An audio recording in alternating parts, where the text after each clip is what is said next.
What is up, Waffle Gang? I do hope you are well. My name is Mark, and today we're checking out some r/am I the butthole. If you'd like to skip the initial waffle, timestamps are in the description and along the timeline below. But if you are new here, please consider hitting that like, that subscribe, and maybe that notification bell too, as it all massively helps out our channel, and I can never express that enough. Now, we did have some new members over the last couple of days.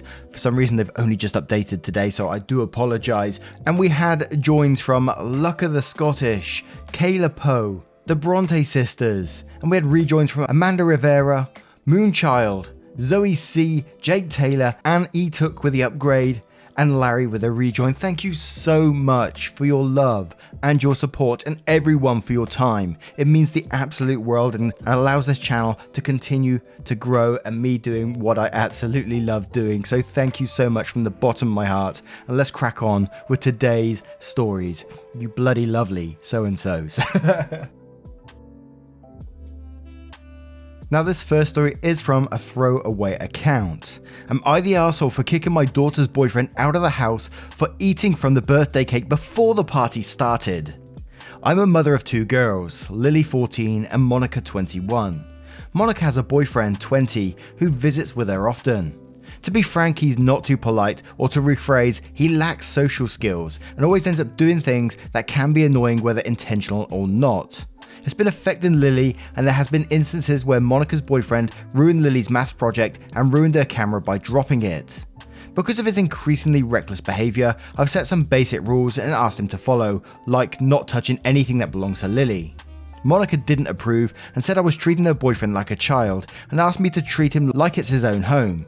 But I made it clear that he comes over as a guest and should be behaving as such, not running around the house causing damage like kids do. A few days ago was Lily's birthday. My sister picked up the cake from the bakery store that was pre-ordered, and I kept it in the refrigerator till we get finished with preparations. We were upstairs while Monica's boyfriend was in the living room. I went downstairs and into the kitchen to get the cake. I opened the refrigerator and saw that someone cut and took a piece of the birthday cake. I was infuriated. I figured it was Monica's boyfriend. I went to ask him and he said it was him. I screamed at him and he said he was sorry but was hungry. I told him that was my daughter's birthday cake. I asked him if there was literally nothing he could have eaten, and he said yes there was, but he really wanted a piece of that cake because he couldn't wait till the party ended. I ended up screaming at him that he ruined the entire party. Now Lily won't even come to blow the candles when the cake looked like that. He got defensive and said that it didn't matter if he ate before Lily blew the candles, and all those birthday party rules are lame and people should just eat the freaking cake once it arrives. Also said it wasn't like he ate the whole thing. I lost it and told him to get out of my house. He kept calling out for Monica to come downstairs and deal with me. Monica yelled at him and thought that was it, saying what he did didn't warrant me kicking him out, but I insisted he leave immediately. She begged me to let it go, but I said not a chance. They both left after they argued with me and got my sister involved. We had to delay the celebration for 2 hours so we could get another cake, unlike the previous one. This one wasn't customized. Monica had been angry with me for how I treated her boyfriend and kicking him out on Lily's birthday, and said that Lily wouldn't have minded, but I was disrespecting her boyfriend and looking for excuses to keep him out of the house. Also said I caused them to miss the party. She wanted me to call him and apologise, but I refused. Was I the arsehole here? It's one of these ones that I come into it and I'm just like, the hell is this about, man? A 20-year-old. Whenever I read these stories, I always try to step into the shoes from both points of view, the entitled person and the victim in this as well, and try to feel how they might be feeling. And I'm trying to step into the entitled person's shoes, and I'm thinking, how can anyone just go into, like, as a guest in someone else's house, walk up to the fridge, open it, see a birthday cake sitting there and think, oh, I'm gonna have a piece of that. Cut a slice out and eat it, and then when you're approached, you still go, yeah, that was me. I did that. Not saying that he should lie in the situation, but Jesus, you gotta have some serious entitlement to go, yeah, that was me. I don't think she'd be bothered about that. I mean, come on, man. There was no way you was ever gonna be the arsehole in this situation, but the whole thing was just so crazy for someone to have that mindset to go to someone's fridge and eat the cake, and that's not even mentioning the math project or the camera. Sorry, I get rolled up when people talk about cake. It sets me off. Absolutely not the arsehole. Let's go to the comments because I am boiling up here. And we'll start off with quantifiable madness and not the arsehole at all. This dude seems insanely entitled. I'd ban him from my house entirely under threat of trespassing charges. And Witch says, not the arsehole, at this point I would seriously consider banning him from the house permanently. How many times does he have to hurt your 14-year-old daughter in her own home where she and her belongings should be safe, before she starts to wonder why you aren't protecting her? And Breadcrumb Forest says, not the arsehole. Was he high or something? Because I can't think of another reason why an adult would eat a child's birthday cake before the party due to hunger, besides being a giant arsehole, of course. And Walk to the Brook says, not the arsehole, what an entitled, selfish jerk. It also seems like he's targeting Lily by breaking her camera and destroying her math project. Who doesn't know that a closed cake box is off limits? Keep this guy out of your home and away from your youngest daughter. And one more from Consistent Leopard saying, not the arsehole, I have no idea what is wrong with this young man, but he should never be allowed in your home again. He's far too old for this behaviour. He knew what he did was wrong, but he proceeded to make ridiculous excuses. Birthday party rules may be lame to him, but he doesn't get to make the rules in someone else's home for someone else's birthday. The fact that your daughter not only accepts this behaviour but defending it is troubling. Saying that you're disrespecting her boyfriend when he has no respect for anyone but himself is just dumbfounding. When you told him to leave and he refused and called your daughter to deal with you in your own home would have sent me into orbit. Do not apologise. Make his ban from your home permanent and have a calm conversation with your daughter about basic respect, decency and expectations in relationships. Absolutely. And now we move on to the next story. And before we do, what would you do if someone ate your cake? And our next story comes from Paper Straws Suck. Am I the arsehole for buying a box of plastic straws which somehow caused a fight with my roommate's new girlfriend? So my city is going through a weird green initiative, and that means they want to slowly phase out the use of plastic straws and are forcing restaurants to make the shift. So most fast food places will give you a paper straw. So I opted just to order a box of individually wrapped plastic straws so I can leave them in my car for whenever they are needed. To be clear, I still recycle. It's not like I'm throwing it out in the trash bin or littering. This is just something I did for my own selfish reasons. The reason being, I hate paper straws. The other day I was driving with my friend, roommate 25 male, and his new girlfriend 26 female. Had to go pick her up since he doesn't drive and she doesn't have a car. She has issues sitting in the back seats of cars, so she sat in the passenger seat. We pulled through a Tim Hortons, a coffee shop in Canada, and we ordered iced cappuccinos. Since it was a hell of a hot ass day for Canadian standards, so after ordering at the intercom and sitting in line to get to the window to pay and get the drinks, I asked her to open the glove box and toss me one of the straws in there. She briefly gave me a confused face, but still did it. We got our drinks, she started going off about how I don't care about the environment, and I'm a baby for simply just using plastic straws. I mostly ignored her since I was driving. At one point, while stopped at a red light, she rolls down the window, opens the glove box, grabs the box of straws, and just hucks it out the window. I looked at her like, what the fuck? If she cared so much about the environment, isn't this directly going against that? I told her to get out and pick them all up since I, 1, don't appreciate that she tossed my belongings, and 2, she literally littered and that's just not cool. She said no, so I pulled into the closest parking lot. My friend started begging me to not make it a thing, and I told him either she picks them up or he can, or I will, but they will both have to get out of my car and walk. I don't give a fuck. He turned to his girlfriend and asked her to pick them up. She again refused, so he just got out of the car and picked up the box and got back in the car. Luckily the box didn't break open. I turned around and started driving towards the girlfriend's apartment. They asked what I was doing, and I said she is no longer welcome at our place, purely because of the disrespect, and ground rule when moving in together is both of us have to be cool with a guest, otherwise no dice. They were originally just going to chill at our apartment. Later my friend got back, apologised for his girlfriend's behaviour, and called me an arsehole for banning her. To me, I didn't like the disrespect and will stay firm in not wanting her around. Am I the arsehole? And we're going to start straight away with Nano Cola saying, Jesus Christ, that's such unhinged behaviour and completely counterproductive to her point. You don't care about the environment, then throws a box of straws out onto the ground. Not the arsehole for your reaction to this, I'd be so offended, especially after being the one who is picking them up and driving them. Just so you know, in case you care though, I don't think plastic straws are actually recyclable. I'm pretty sure that's a huge part of the whole shift towards using paper. Correct me if I'm wrong, but that's the impression I was under. And Trillium Summer says plastic straws aren't recyclable. In fact, putting them in with other recyclables is horrible because recycle centers will often trash entire loads if there's too much stuff that will fuck up the machinery. Straws, plastic bags, etc. That's partially why cities are restricting them. The other is they're so light they don't stay with the trash and often find their way into water and nature. Not the arsehole in this case because she went overboard. But hey, next time, why don't you buy compostable straws? There's some that you wouldn't know aren't plastic unless you know, but they break down.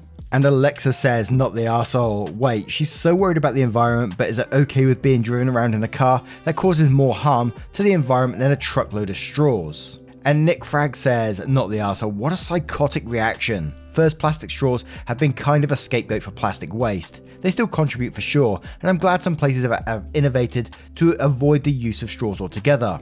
Sippy cup style lids, metal reusable straws, etc. But among culprits of plastic waste, it's a lot lower than the list made out to believe. Whether or not you're an arsehole for buying the straws is a separate argument, though I would say that you are not. Now, someone who is supposedly so concerned about the environment they have that this much of a vitriol for plastic straws is a massive hypocrite. If they throw that box of straws out of the window like she did here, the straws are already purchased as it is, so the plastic has already been wasted, so to speak. But throwing them out the window not only litters the whole box, but it also puts you in a position where if you're somebody who would buy a whole box of them, you're just going to go out and buy more, which then wastes more plastic. The fact that she couldn't have a mature conversation about it, or maybe try to convince you to just use reusable straws, is outrageous behaviour and frankly concerning from a mental health standpoint, because this is the actions of someone with a very limited degree of emotional regulation. I stand by the ban because someone willing to do something like this is capable of doing other crazy shit. Now, what do you guys think of this one? There's several directions it could go, whether you think OP's wasting the straws in the first place and, then you got the behaviour of the girlfriend. Yeah, we'll move on to the next story. And our next story is from Civic. Am I the arsehole for asking my ex-girlfriend to stop speaking to my friends? Recently, my now ex-girlfriend and I broke up. I've not taken it well, but ultimately I understand their reasons, and I don't want her to remain unhappy. I have a group of friends for nearly 10 years. We went to uni together, and they are some of the few people I've managed to keep close to as I've gotten older. I've suffered from severe depression/bipolar disorder for a number of years, and I've built a lot of my support structure around these people, and the knowledge that if ever things got too much for me, I could rely on them. After breaking up, ex-girlfriend has decided that these are the friends she wants to confide in. While she has known them for a couple of years now, up until recently she didn't speak much to them, and it's really jumped up since we broke up. I've asked her to stop doing so for a few weeks while I get past the worst of the post-breakup blues, but despite me suffering from some of the lowest moods I've had in a long time, she's chosen to ignore me. While she's there, or while she's still talking to them all the time, I don't feel like I can open up to my friends, and it's exasperating all my existing mental health issues. Ex-girlfriend is a popular girl. She has a lot of people who reached out to her to offer her support, but I really do feel like I only have these friends at the moment. Am I the arsehole for asking that she cuts them out for the coming month or so while I start to heal? And there is a couple of edits on this one, which is responding to some of the questions and how OP feels after the verdict that they've been given, so we'll cover those after the comments. But I think this one is a pretty simple one, and while I do have a huge amount of empathy for anyone that's suffering with any mental health issues, they're absolutely devastating. We all know that. I don't have to explain that to you guys. And on top of a breakup as well could, send you in a bit of a spiral, and I absolutely empathize with that. But I think the problem is here, you can't separate her from her friends. These are her friends too. You said yourself that, they have become friends, so you can't ask her to, step away from friends. I think that will be viewed upon as kind of selfish behavior, but also stepping into your shoes, I can see where you're coming from, but I don't think but at the same time, I don't think it's the right choice, but I can see why you just want your friends as your little support network, but it's not fair on her at the same time because you don't know what she might be going through. So I would say you are the arsehole in this situation, and I hope it doesn't impact you too much, but Evocative Enigma says you're the arsehole. If she's become friends with them over the past few years, that means they are her friends as well. You do not get to dictate to someone else who they can and cannot be friends with. Just because she's your ex doesn't mean she can't have a place in other people's lives who you know too. It's not her fault nor her place anymore to make sure your mental health is her priority because you feel uncomfortable being around her. And Horita says, look, breakups are hard. You have shared a support network of friends. You cannot tell your ex or your friends that they cannot communicate with each other. She's going through the breakup too. You're not an arsehole, but you're making an unreasonable request. If this makes any sense, you both have to make a life without each other, but also with other people in common. You cannot ask someone to give up their social network any more than you can ask someone to give up yours. This is a hard lesson to learn. Hopefully you will only have to go through it once, but if you force this issue, then you're the arsehole. And then Super Judy 1 says, you're the arsehole, your ex-girlfriend can be friends with whomever she'd like to be.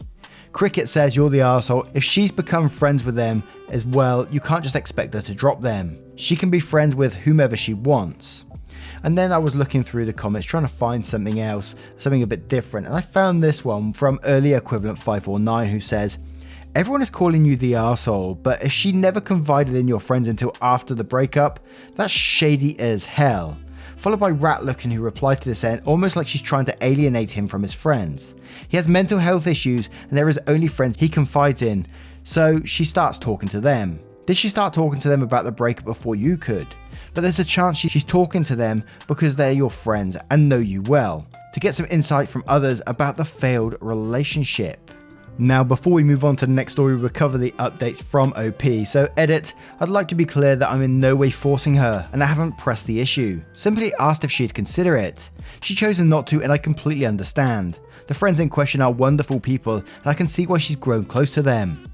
Second edit, thanks to all who have provided their opinions and insight. I've since opened a conversation with her, apologising for my poor judgment call. I let my own emotions interfere, and after calming down a little and rationalising, have remembered that she's also going through a breakup, and needs her friends just as much as I do. She'll be taking some time away, and I'm fully in support of that. Hopefully this is a learning experience for my next relationship, no matter how far off that is.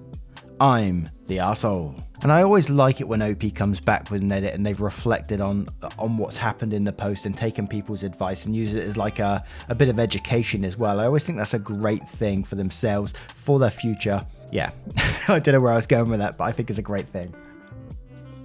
And our next story comes from No Shit Sorry. Am I the arsehole for calling my in-laws gold diggers for insisting to know how much my new job pays? I'm male 28 Canadian and my fiancée female 26 and her family are from Latin America. My mother and father-in-law found out about my new job and wanted to have a private conversation with me without my fiancée, so they invited me to their house. They invited me into their guest room. My father-in-law asked me to leave my phone and keys at the dining table. They started talking about my new job. They had no idea how much I get paid and asked me to tell them about my salary, but I politely declined to them. They asked why. I just bluntly told them it was none of their business. Father-in-law chimed in saying, "You're marrying my daughter. Damn right it's my business," and kept on about making his daughter's future secured. I assured him that his daughter is in good hands, and besides, money isn't everything and love and respect are what's important.